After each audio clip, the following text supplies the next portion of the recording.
9 करोड़ रुपये हमने देना था। ये चिट्ठी हमें 7 या 8 मई 2000 में आई। 4 दिन रहते थे तो मैंने कहा भाई, क्योंकि हमारी इलेक्शन 12 मई को थी, तो मैंने कहा ये अच्छा नहीं लगता कि मैं 4 दिन के लिए इतनी बड़ी रकम जो है दे दूँ, जो नया प्रेसिडेंट आएगा वो दे। हमने लेके दे दिया, अब वो रकम वो दे दे। और ये जगह जो थी, अवतार सिंह थे उस वक्त प्रेसिडेंट था, हमारे पास 17 करोड़ रुपए फिक्स बाजू में पड़े थे दिल्ली कमेटी में। स्कूलों कॉलेजों को छोड़ गए, मैं we can pay the amount in within 1 our.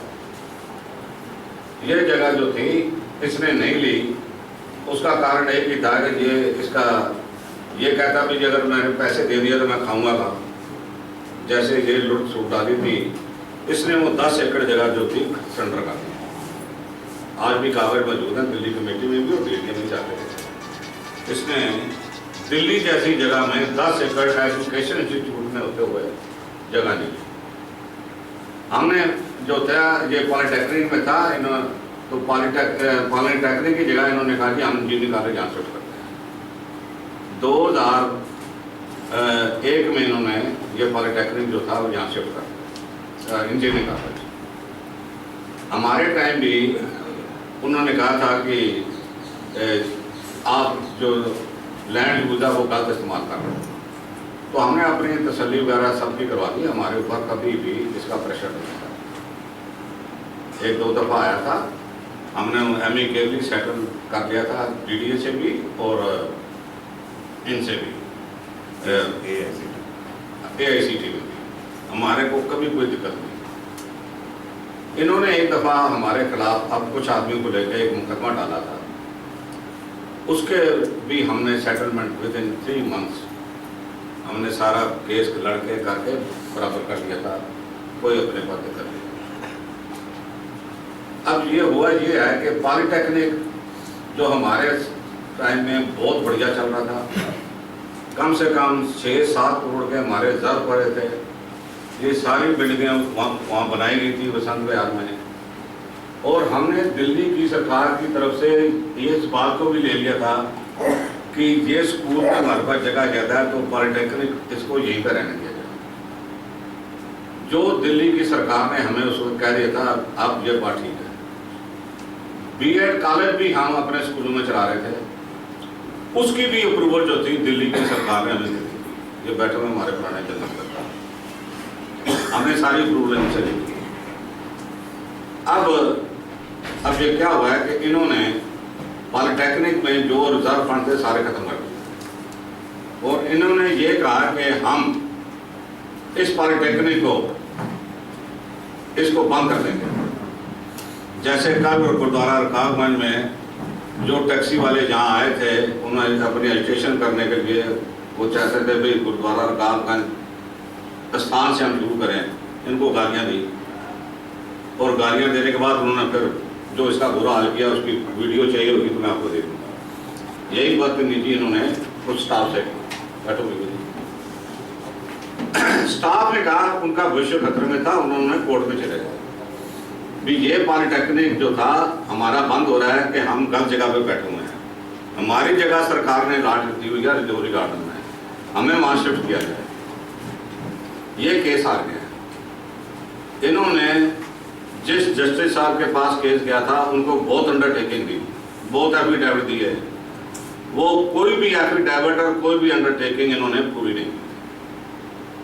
Double bench में भी वही आके उन्होंने कहते हैं कि मैं आपके ऊपर कोई भरोसा नहीं करता हूँ। अब हुआ ये है पॉलिटेक्निक का फ्यूचर खतरे में है, उसके बाद इंजीनियरिंग कॉलेज का जो भविष्य है वो भी खतरे में पड़ गया। 30 अप्रैल लास्ट डेट होती है जो सीटें जो हैं AICT वाले करते हैं। हमें 90 सीटें मिली थी, 90 सीटों से हम अपने टेन्योर में 600 सीटों तक लेके गए हैं, और ये 600 से कम हो गए। 2 साल पहले भी इन्होंने इंजीनियरिंग कॉलेज की सीटें कम ली, आधी रह गई इनकी सीटें। अब ये जो नुकसान हुआ है इस बार का, इंजीनियरिंग कॉलेज का फ्यूचर खतरे में पड़ गया है। हमारे जो बच्चे हैं उनका फ्यूचर खतरे में है, वो कहाँ जाएंगे, किस जगह जाएंगे, कहाँ नहीं एडमिशन लेंगे। इंजीनियरिंग कॉलेज से ये करोड़ों रुपए खा रहे हैं। जो काम ओंकार सिंह थापड़ करा के गया है, इसने आने के बाद फिर वही काम दोबारा कर दिया। एक इसका ड्राइवर होता था, मेरे को उसका नाम नहीं याद आ रहा, उस ड्राइवर को इसने पॉलिटेक्निक में रख दिया। पॉलिटेक्निक से इसने ड्राइवर लिया है ये पे इंजीनियरिंग कॉलेज में, उसको बोलता है रोज काम दूँ, जो काम मैं करवा ताकि पैसे बनाए को। आज इनके बहुत बड़े सीनियर लीडर की मेरे को टेलीफोन आई, कहता नहीं ये ऐसे लूट रहे हैं जैसे को पूछे तो ये क्यों ये यहाँ पहुंचे हैं। दो बातें हैं, पहली ये अपने आकड़ खाने में रहे। इन्होंने कहा हिंदुस्तान की सरकार हमारी सरकार है, जो मिनिस्टर है वो हमारे घर के मिनिस्टर है, हम अपने आप सारा काम सौंपाएंगे। वो फेलियर हो गई। स्मृति ईरानी ने, ये मैं अंदर की बात बोल रहा हूँ, साफ ना कर दिया, मैं इनसे नहीं मिलूंगी। ह्यूमन रिसोर्सेज डेवलपमेंट मिनिस्ट्री इनका कोई साथ नहीं दे रही है। डीडीए के चेयरमैन के पास गए हैं, उसने कह दिया जी तुम्हारे जैसे हजारों केस पड़े हैं, अपनी सरकार को बोलो लॉ चेंज करें और उसके बाद ये अपना ना के हम सब के लिए बराबर करते हैं, तुम्हारे लिए हम नहीं करेंगे।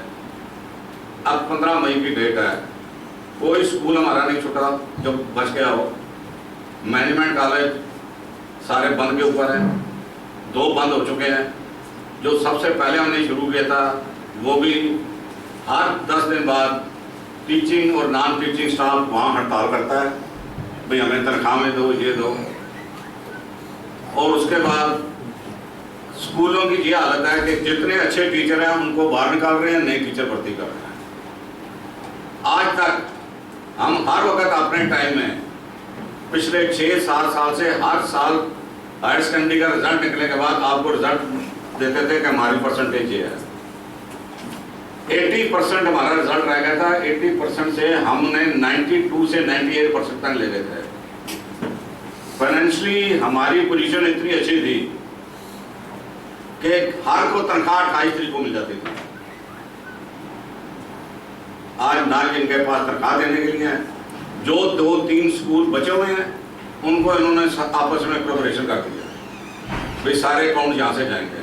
उसके पीछे भी एक दिक्कत है, इसने जिनको ये इकट्ठा करने का ठेका दिया वो 3 करोड़ रुपया ले गया। भाई अकाउंट इकट्ठे करने हैं स्कूलों के, उसके लिए 3 करोड़ खर्चने का क्या मतलब है जी। आज अगर इनमें हिम्मत है, इनको बोलो गुरुद्वारा रकाबगंज में जो कैश पड़ा उसकी बाकी मिलाएं हमारे पास। अगर किताबों में 1 करोड़ रुपया है, इनके पास 20 लाख निकल जाएंगे तो बड़ी बात होगी। मतलब कहां गड़बड़ी नहीं है। और हमारा सिख कम्युनिटी दिल्ली में क्यों पिस रही है? आप वाले कहते हैं हमारी लड़ाई तो बादल दल से है, ये कमेटी बादल की है, इनका जितना बदनामी हो, जितना नुकसान हो हमारे लिए अच्छा है, हम इनको पंजाब में लुत्रा पड़ेंगे। और आज ये कहते हैं, इनको इंस्ट्रक्शन है रोज आपके खिलाफ बोलो। भाई लड़ाई तुमने पंजाब में लड़नी है, लड़ो। पर जो जब हमारे ऊपर कोई दिल्ली की सरकार या कोई पार्टी अटैक करेगी, हमारा काम नहीं करेगी, तो हम उसको निंदे ना। पहले कैसे कर लें?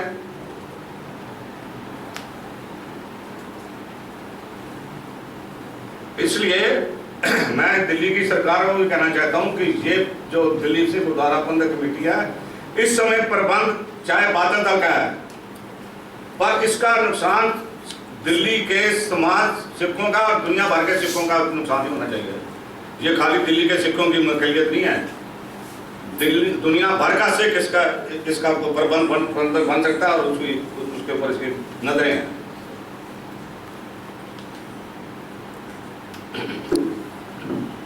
ਬਰੀਫ ਕਰ ਦਿੱਤੇ ਆ।